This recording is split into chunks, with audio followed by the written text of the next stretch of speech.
Être à l'origine d'un désastre écologique comme celui-ci, je pense que c'est inacceptable. Regardez ce que vous avez fait. On est ici à Carrières-sous-Poissy, en banlieue parisienne, à peu près 25 km de la capitale. Et contrairement aux apparences, on est ici en pleine nature, sur ce que les habitants appellent la mer de déchets. En fait, c'est l'une des plus grandes décharges sauvages de France.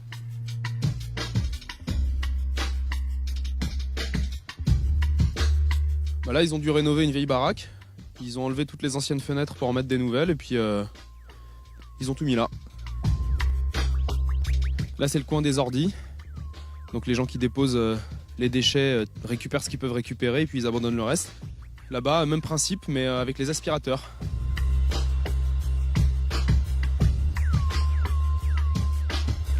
Là voilà, encore des carrosseries, tiens, regarde. Voilà, une belle carrosserie. Là. Qu'est-ce que vous ressentez en voyant ça? C'est effarant d'avoir laissé faire ça pendant de si nombreuses années, quoi. Parce qu'on ne peut pas vivre à côté décemment à côté de déchetteries de cette ampleur-là.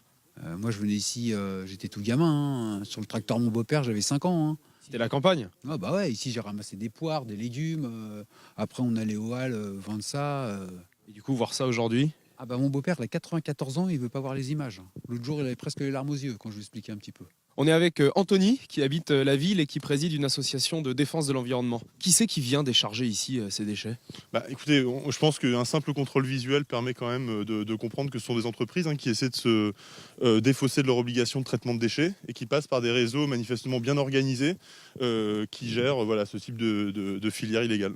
On a quoi dans cette mer de déchets, par exemple? On a évidemment plein de déchets inertes du BTP, mais surtout, et c'est beaucoup plus grave, on a des déchets dangereux, comme de la tôle fibro-amiantée, comme vous voyez là, ou de la laine de verre ou de roche, qui là, pour le coup, présentent un risque pour les populations. En gros, c'est des entreprises qui ne veulent pas payer la décharge officielle et qui viennent ici balancer gratuitement leurs déchets, quoi. Voilà, c'est ça. C'est qui viennent ou qui utilisent des réseaux. Si vous aviez en face de vous les gens, les entreprises qui viennent déverser ces déchets-là, qu'est-ce que vous auriez envie de leur dire?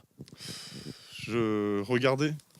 Enfin, il y a un moment, je pense qu'on peut pas être insensible, quoi. On est tous choqués par cette situation. Je comprends que l'argent puisse à un moment être un moteur, mais je pense que l'environnement, c'est aussi une priorité pour tout le monde, pour les générations futures. Enfin, je veux dire, être à l'origine d'un désastre écologique comme celui-ci, je pense que c'est inacceptable.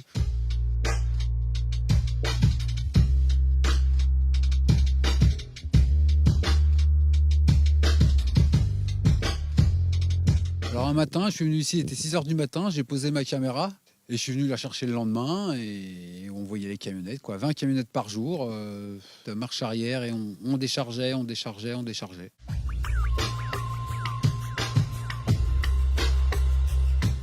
Aujourd'hui, pourquoi vous ne faites pas venir des bulldozers pour enlever tout ça?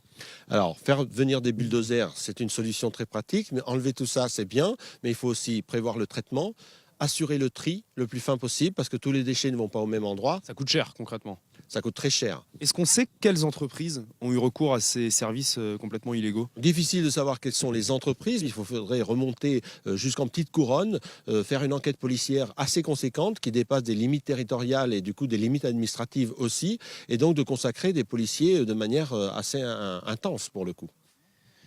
Là, il y a plein de papiers administratifs avec le nom d'une entreprise et des contacts.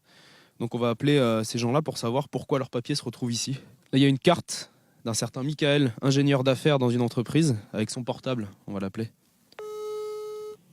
Oui, allô? Oui, bonjour Michael. Oui. Bonjour, pardon de vous déranger. Je vous appelle parce que on est à Carrières-sous-Poissy, en région parisienne.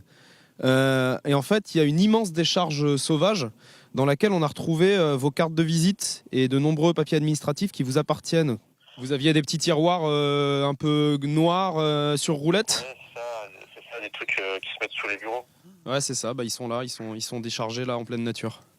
En fait, on a fait des travaux c'était quand, il y a 6 mois, où on a du coup fait vider tous les bureaux, puisqu'on a tout changé. C'est pas moi qui m'en occupe. Je peux vous donner un numéro? Ouais, je veux bien. Bonjour monsieur. Oui, bonjour madame. Il y a une immense décharge sauvage sur plusieurs hectares et les documents qui sont sur place nous ramènent à vous en fait. C'est pas dans une déchetterie, c'est... Ah non, c'est en pleine nature, c'est une décharge illégale. Mais en fait, on essaye de remonter jusqu'aux ans. Une photo et l'envoyer sur mon portable. Bien sûr. Voilà, normalement vous avez c'est en cours d'envoi là. Oh là là.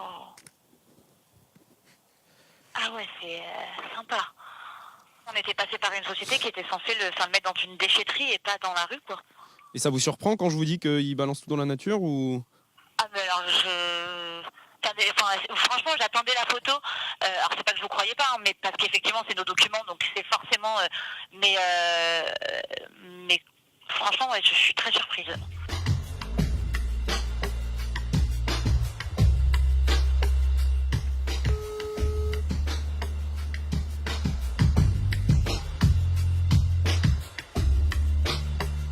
Tout le monde se renvoie la balle et le risque, comme je vous dis, c'est que dans 4 ans, on soit dans la même situation, sauf qu'elle se sera aggravée, sauf que cette décharge, elle fera peut-être 3 fois ce volume-là. Je pense que si vous revenez au mois de septembre, on se tiendra plus là. Ouais.